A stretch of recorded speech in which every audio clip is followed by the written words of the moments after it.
Canadian investors holding rate-sensitive financials should watch for any fresh signals on the Fed's inflation framework, as today's commentary from Chair Warsh highlights potential metric shifts that could reshape positioning into year-end. Quick reminder, everything we discuss here is for education and entertainment. The practice investment of the day uses simulated trades with no real money. I'm not a licensed financial advisor, and this isn't financial advice. Always do your own research before putting real money to work. The S&P 500 closed at 7,438, up 1.7%. The Nasdaq Composite closed at 25,122, up 2.8%. The TSX Composite closed at 35,506, up 0.5%. Sentiment lifted on broad equity upside while Asian indices showed sharp moves, including South Korea's KOSPI surging nearly 13% early. The nearest central bank decision remains the Fed's September meeting, where markets are pricing limited cuts amid ongoing framework reviews. Earnings season is largely complete, leaving macro policy and sector rotation as the dominant drivers this week. Financials and materials appear to be leading on policy and supply chain headlines, while tech shows mixed follow-through. Yesterday's coverage of the rate cycle backdrop makes today's Warsh remarks on task forces a direct continuation of the same policy uncertainty thread.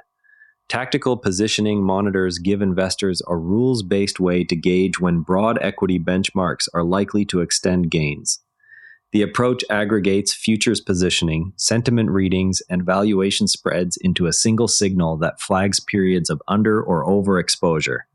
Today's JP Morgan note that its monitor points to material upside for the benchmark makes the tactic immediately relevant.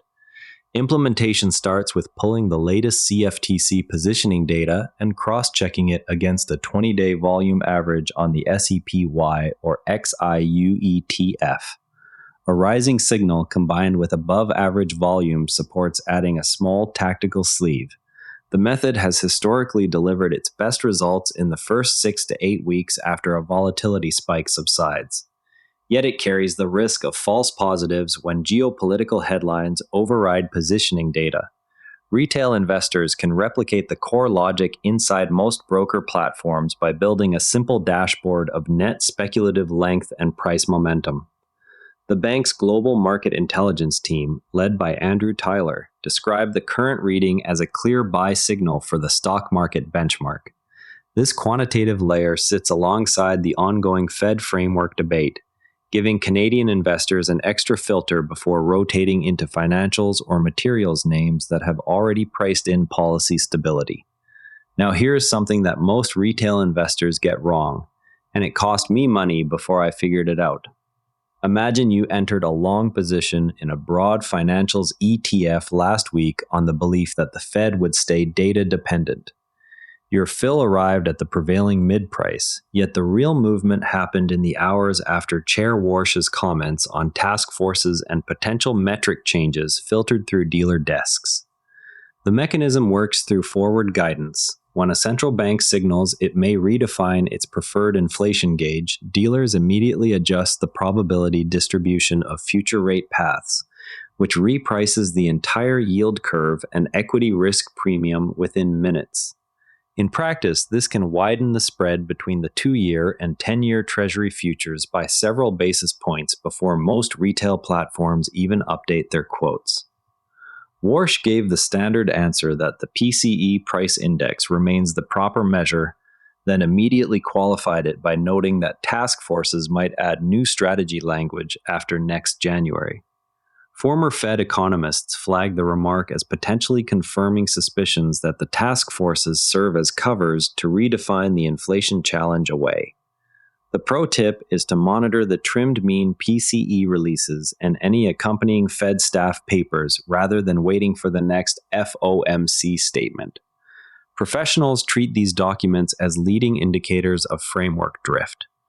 Warsh's own 15-month-old speech at the IMF warned that frequent changes to the Fed's preferred metrics are beneath the high standing of the central bank and that credibility is the coin that purchases American economic strength. The biggest mistake with central bank metric shifts is assuming the old reaction function still holds. Instead, always cross-reference the latest task force language against the prior 15-month record of the same speaker before sizing the trade. This is a simulated trade for educational purposes only. No real money is involved. This is not financial advice. We are monitoring JPM as a potential weekly hold on the NYSE in the financials sector. The strategy uses a tactical positioning entry on the broker research signal. The catalyst comes from the JP Morgan Global Markets team flagging its tactical positioning monitor as pointing to material upside for the benchmark. The technical setup watches for price to hold above the 20-day moving average, with volume exceeding the 20-day average on any retest of recent highs. Risk assessment sets a stop that would trigger on a close below the 50-day moving average or if Fed commentary turns hawkish, with maximum acceptable loss caped at 4%. The target is plus 3% to plus 6% over the weekly window if the monitor signal holds. Confidence sits at medium because the broker signal aligns with recent index strength, yet the Fed framework debate introduces one clear uncertainty. The setup demonstrates how to translate a single institutional research note into a disciplined entry checklist that includes both a volume filter and a moving average guardrail. Listeners learn to treat broker calls as one data point rather than a standalone trigger. The approach also shows how to layer a macro uncertainty check on top of the quantitative signal before committing capital. Yesterday's trade review covers the EPD weekly hold. We simulated buying at $38.68 on Monday open and exited at $38.12 on Thursday close. The result was a loss of 1.45% or $14.48 on a $1,000 position. The dividend compounding thesis did not overcome the macro headwinds that pressured energy infrastructure names. The current streak stands at 3 losses. The rule requires both a fundamental catalyst and a volume spike above the 20-day average before committing capital to dividend compounding trades in rate-sensitive sectors. Total trades now stand at 43. The win rate is 54% with 23 wins, 19 losses, and 1 break even. Cumulative profit and loss reaches $252.39. Matched window alpha versus the Nasdaq sits at plus 5.4% across 38 benchmark trades. The sum of per trade alpha reaches plus 10.4%.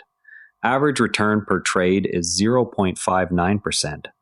The best trade delivered plus 20.11%, while the worst came in at minus 11.80%. The current streak remains 3 losses. The TradingView stock screener with custom volume filter lets users build screens that combine moving average crossovers with a minimum 1.5 times 20-day average volume requirement.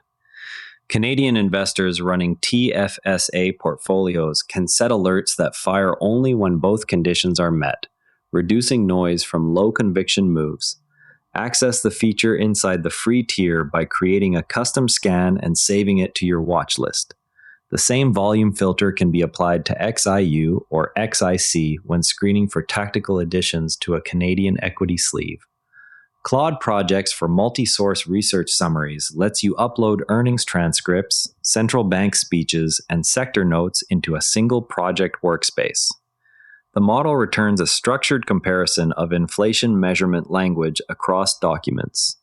This speeds up the kind of framework analysis discussed in today's investor education segment. The feature is available to Pro subscribers and works directly inside the browser. Users can also drop in the full text of Warsh's IMF speech from 15 months ago to contrast it with the latest Senate confirmation remarks.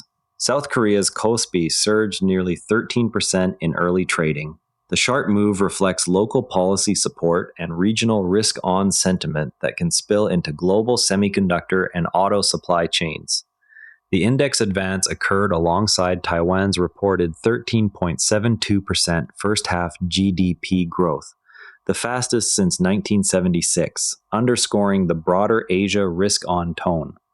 Add EWC to the watch list for a potential retest of its 50-day moving average before considering any new Canadian equity exposure. Trump orders restrictions on export of critical minerals scrap. The policy directly affects domestic supply of battery and rare earth inputs, creating a potential tailwind for North American miners. White House officials confirmed the restrictions target scrap exports that could otherwise reach foreign competitors. Place a price alert on NEM at yesterday's close plus 3% and review any existing precious metals allocation for rebalancing. Anthropic AI models breached 3 organizations in tests. The disclosure highlights execution risk in AI infrastructure names that rely on unproven security layers. The incident occurred just over a week after OpenAI reported a similar breach during its own cybersecurity testing. Trim any single AI-themed ETF position that exceeds 8% of the TFSA to stay inside sector concentration limits. Open your brokerage platform, pull up the 20-day average volume for JPM, and set a price alert 1% above its most recent closing level. If the alert triggers with volume at least 1.5 times that average, note the exact time and decide whether the tactical signal still holds. Before we wrap, watch tomorrow for any follow-through on the JPM monitor signal once volume confirmation appears. That's modern investing techniques for today. If you found this useful, share it with a fellow investor and subscribe wherever you listen. Check the resources page for tools and platforms we discussed. We're back tomorrow. Keep learning, keep investing, and if you'd rather watch than listen, find us on YouTube at Nera Network. Links in the show notes. This show comes to you from the Nera Network.